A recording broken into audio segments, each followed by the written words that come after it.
which is just, in my opinion, making a bad situation worse, and tell you what I think should be done, and then finally wrap up with some discussion of the consequences.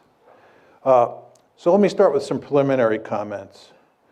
First, with regard to America's core strategic interests. For me, core strategic interests are areas of the world where you're willing to fight and die. And in my opinion, outside of the Western Hemisphere, which is of enormous strategic importance to us, there are only 3 areas of the world that really matter. 1 is Europe, 2 is Northeast Asia, and 3 is the Persian Gulf.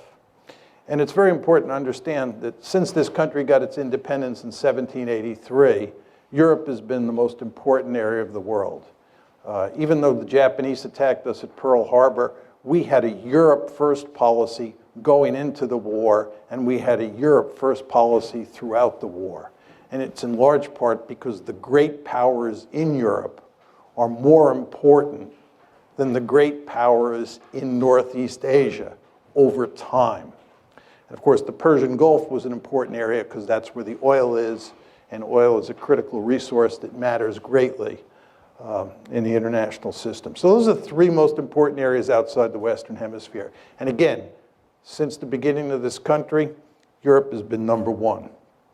You want to understand that we're undergoing a fundamental shift of great importance. Asia, because of the rise of China, is going to be the most important area of the world for the United States. The Persian Gulf, because it's inextricably linked with Asia, oil flowing to India, oil flowing to China, the Persian Gulf will be number 2. And Europe will be a distant 3. We're basically leaving Europe in the rearview mirror. And of course, you want to keep this in mind because the Ukraine crisis is in Europe and it involves NATO.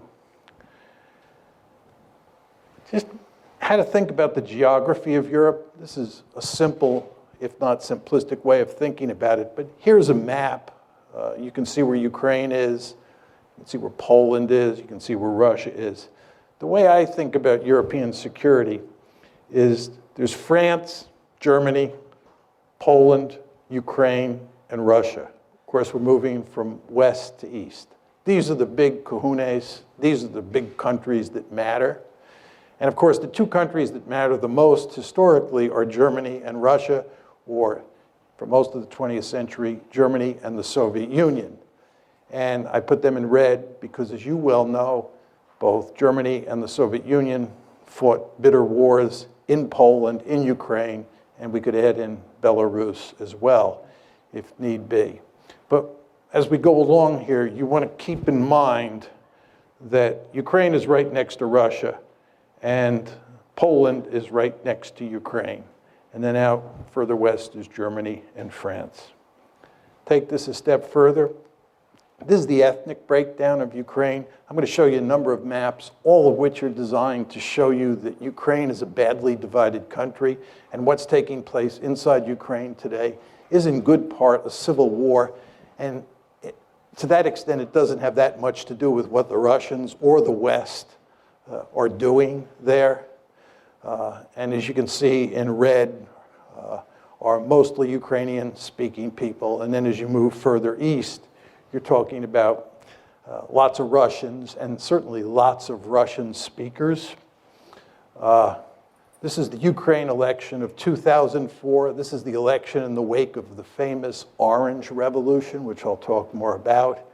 As you can see, the country is badly divided between the East and the West, the Russian speakers in the East and the Ukrainian speakers in the West.